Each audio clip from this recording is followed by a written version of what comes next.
ఇప్పుడు వీళ్ళని లోపడేయడం వల్ల ప్రత్యేక సానుభూతి వీళ్ళకి తప్ప ఇంకొకటి లేదు.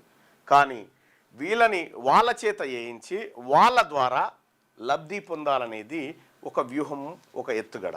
ఒకసారి మీరు ఇప్పటిదాకా వీడియోని ఒకసారి చూస్తారా?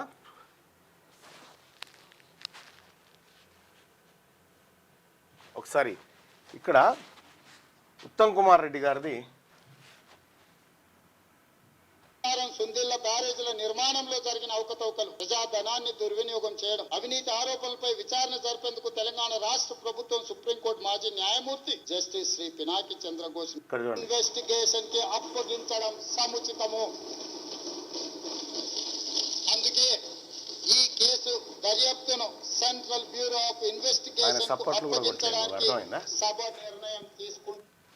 ఆయన సప్పట్లు కూడా కొట్టలే ఎవరు? ఉత్తమ్ కుమార్ రెడ్డి.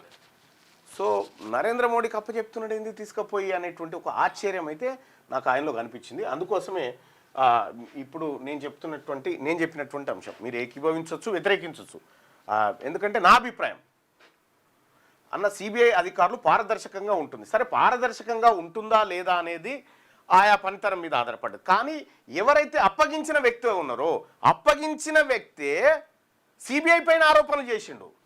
ఇక్కడ మనం క్లియర్గా అర్థం చేసుకోవాల్సింది, ఈ సిబిఐకి అప్పగించిన వ్యక్తే సిబిఐ